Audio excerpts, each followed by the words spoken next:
Okay, we are now interviewing Tom's wife, Becky, Becky Boone, who will give her side of the history. Okay. Well, yes, both of us were raised pretty much that this whole homosexual thing was a non-issue. I was raised in a United Church of Christ family, and my mother was a choir director and church organist, and that's how I found out that there were some people who were gay, because almost every church organist who was male that she introduced me to, she'd say, oh, he's a little different, and that's how she would couch it. He's a little different. She would not say gay or homosexual, but oh, you know, he has a different kind of lifestyle. When you were interviewing Tom, what I was reminded of was when I was a senior in high school, there was a photo in Time magazine of two men marrying or having some sort of union in Hawaii. And for some reason, this was interesting enough to me that I cut it out and put it in my scrapbook. I just thought it was such a curious kind of thing. I wasn't against it. I just didn't understand quite what that was about at that point, and that would have been 71. So I went to Penn State, and if there was a gay community there, I wasn't aware of it. I promise you there was. I'm sure there was. Looking back now, people did not talk about it then. And now in going to high school reunions, I went to Conrad Weiser in Robizonia, which was a pretty conservative high school. Now I find out who was gay and who was a lesbian, and back then you just didn't talk about it. Numerous of my teachers apparently were gay, and we just never knew it or talked about it, you know. My mother has told me, who do you think those school teachers were, those female school teachers who lived together? They were lesbians, but nobody ever talked about it at that point. In moving to Harrisburg, I lived by myself for a while, but then I moved in with friends of mine. It was a man and a woman, but he was gay, and she knew that going into the marriage. But they were going to try to work it out. This was back in probably 75, because I think there was still a lot of that, you know, gee, maybe if we got married, it'd all work out. And of course it didn't. Because eventually he left, and he now is a partner, and I'm friends with him on Facebook. It's, you know, a lot of fun to keep up with him.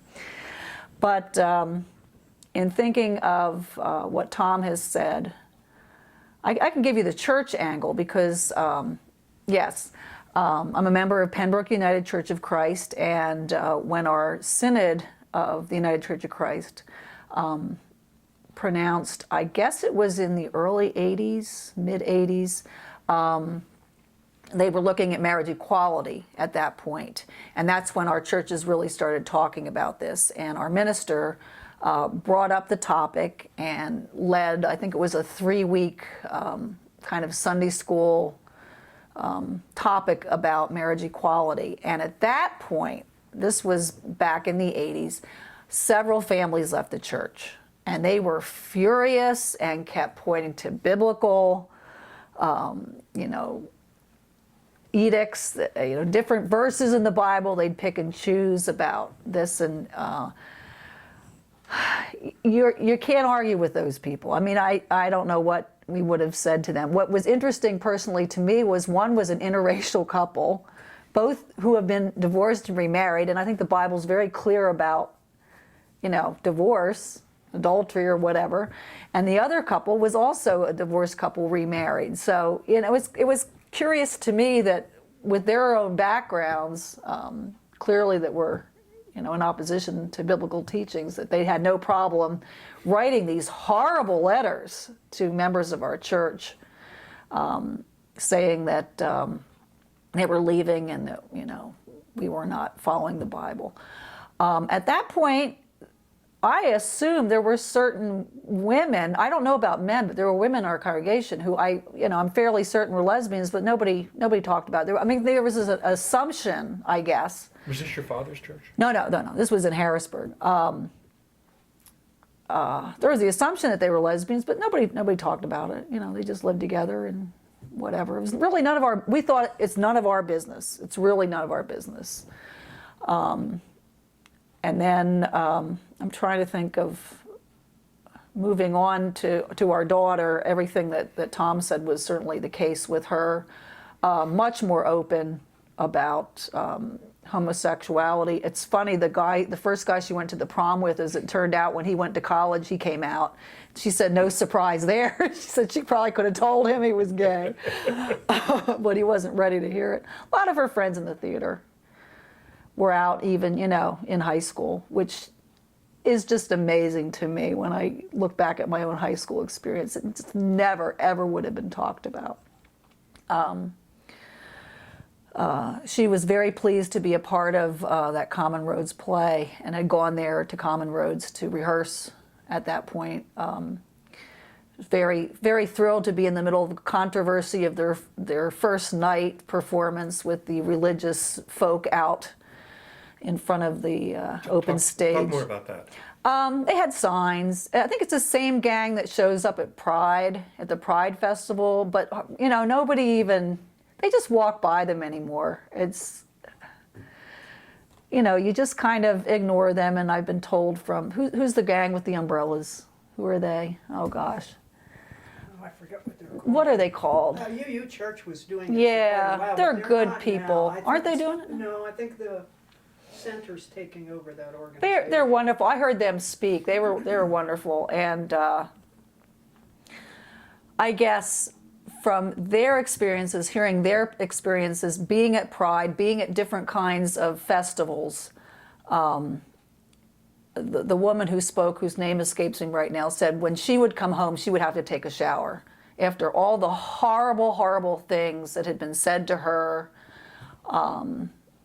But now it's, I just don't get that sense anymore. People just walk by these protesters, and they're all, biblically, you're going to hell and all this stuff, and they're very graphic about sodomy, and it's like, people are starving. Let's talk about the Don't you people. wonder how they know? I'd rather talk about the people who are starving that we're doing nothing for, that kind of thing. To me, that's much more what Jesus had in mind. We always say Jesus said nothing about homosexuality. There's nothing in the Gospels about homosexuality as far as what Jesus had to say about it. So then in our church, the whole thing kind of went underground for a while. We didn't talk about it. We said, oh yeah, anybody who comes here, it's fine, we'll be open. And maybe we were. But then we had two women join who were openly lesbians and partners. And they said, you can say this all you want, but until you actually take it to a vote, this will not be considered safe. Because our friends have gone to numerous churches that said they were open and welcoming, and and as soon as people found out they were gay, they were shunned. So we went through the process again. I was able to bring in a woman who was transgendered, and that was a fascinating story. And people listened to her and to her partner. I showed, So the Bible Tells Me So. I went to they had an opening screening of that. It was made by, have you seen that? Mm-hmm. Yeah. It was made by a guy from Camp Hill, apparently. And they had like a premiere performance of it locally at Market Square Presbyterian Church, and I went to see that. And that was so well done. And I showed that as part of our educational experience at church. It was mostly preaching to the choir, though, at that point, because I think people who were really against the whole marriage equality, they were not members of our church anymore anyway. We saw the movie Normal, which is one of the best movies I've seen about transgendered folk, which is really well done with Tom Wilkinson and Jessica Lange. Yeah, really, really well done. And I always offer that to people as, when they're wondering about transgender, what's that all about? So at any rate, we decided to take it to a vote again at church, and that was in November, 3 years ago this month, and it was unanimous that we would be open and affirming. We are the only Harrisburg Association UCC church that's open and affirming. St. Paul's UCC in Mechanicsburg, which is the Mercersburg Association, they are. But I just found out this week 2 more of our churches in our conference are now open and affirming, and a lot of them are studying the issue. And we're all sitting around saying, what is the big deal? Why is this even an issue in a church? It should not be an issue in a church, but. Are you doing weddings? Oh, yeah. Yeah, we have, our pastor recently left after 41 years, and he had done weddings previously. No one that I know of has been asked to actually get married in the church, but that would not be an issue. Since we've become open and affirming, we've gotten more gay and lesbian members of our church, and as far as I can tell, everybody feels very comfortable. Once again, it's kind of a non-issue. I remember, however, it's funny because sometimes people say things and then you think, well, maybe they do have an issue. We had a couple of families that quietly left, but we were never quite sure. Just recently, within the last year, who left. It's hard. I don't think any of our families would say at this point that's why they left. I think there's much more of a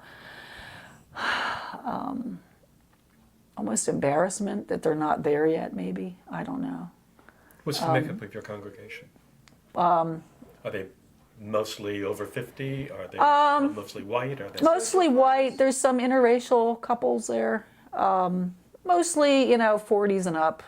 But we have a large group of younger kids now, all of a sudden. It's a pretty transient community there. Most of the people that come to our church do not live in Pembroke. They live elsewhere. I'm trying to think. Yeah, some of the families that left, we weren't quite sure why they left. And I don't think they would ever say that they left because of the vote. Oh, yeah, one gentleman said, well, what happens if, soon all of our congregation is gay or mostly gay? And it's like, well, would that be a problem? So people say things from time to time and you're like, oh, okay, they're just getting used to this whole idea, I guess. Other than that, I'm thinking at school we have openly gay, I have openly gay coworkers, supervisors, and others. What's the position of the intermediate unit? Is there a position? There is no position. There better not be a position or they're going to lose a lot of their administrators from what I can tell. They cannot fire. I guess. Is that part of your? I think that's part of education. I think that's public education. I don't know. Because Certainly anyone else can in Pennsylvania. Yeah. I mean, we have, my supervisor just got married to his partner this summer, and people know that in general. I don't think our board would fire anybody because of that. I can't imagine that would happen. Because there are quite a few folk at the top that, Is it part of the race, religion? I don't think so. I know it isn't in Pennsylvania yet. That's the next fight. Oh yeah, that's the other thing. With the whole marriage equality, I didn't think we'd get to that point in Pennsylvania this fast. That just blew me because Ted Martin came and spoke to us about this. I guess after we had passed. When was that? I'm trying to think. It was about 2 years ago in summer session Sunday school. He came and talked to us, and he said, "Oh, it's going to take a long time. We don't expect this to happen in Pennsylvania for years and years and years and years." And then, wham, Thank bang. God for elections. Yeah, there you go. You know Judge Jones. Yeah, yeah. The other funny story I have is I dropped into the LGBT Center when they were voting on DOMA, when the Supreme Court was voting on DOMA, and I went in and I sat down and. Louis was like, everybody come on in, sit down up front and watch all this. And when the pronouncement came down that DOMA was illegal or whatever, unconstitutional, I was sitting next to Hava Pell. Do you know her? Mm-hmm. Yeah. And we high-fived, and we ended up being in the paper. And Louis says, it figures the only two heterosexual people in the center, and they get their pictures. They get their pictures in the paper. So whenever I see Hava, now we go high five. It's kind of a fun thing that we do. But yeah, pretty much like Tom said, my family, non-issue. Non-issue. It was never anything that created problems. I have two brothers. My older brother, he's got some other issues, so I'm not sure at this point what his feeling is about it. My younger brother is a musician and a nurse and married and has two kids, and I'm sure it's a non-issue for him too. It's not anything we talk about, you know. There's no drama around this issue in my family, which is nice. It's nice to be raised like that. So I think that's it. Unless you have any more questions. You have anything else that? Fundraising was mentioned, and your participation with the center. How have you been involved? Okay, with the center? LGBT Center? Yeah. Okay, just, Is that how you know Louis? that's how I know Louis. I know Louis from the center and also from Pride Fest. Our church, when we took the, we marched in the Pride Parade, and that was a big Your church? deal. Yeah, that was a big deal. And then they stopped having the parade, which we were really disappointed because we had this big Was this after banner the church made. vote? Yeah. We had this big banner made and everything, and we had the little rainbow. I made all these little rainbow things to fly in the air and all that. But like I said, our church, Pembroke UCC, has paired with St. Paul's UCC for the last, I'm not sure, 3 years, I think, at the Pride Fest, to hand out literature and just listen to people. And what has impressed me is people will come up and say, we're not really interested in church, but we are so glad you are here. We are so glad you have a presence. Thank you so much. And then we give them a freeze pop. We've had some nice discussions with some of those folks, and they are really glad to see a religious presence. And there's quite a bit now. The Lutherans are there now, and the Presbyterians have a stand at the Pride Fest. And I love that event because it's a lot of fun. There's a lot going on. It's a lot of color. A lot of interesting T-shirts. Gives me a chance to just, get into that whole scene for a day. But other than actually, writing checks to LGBT, I'm not involved per se at the center at this time. Okay. Okay? Thanks. Did Thank you you guys very have fun? We had fun. Oh, he's still.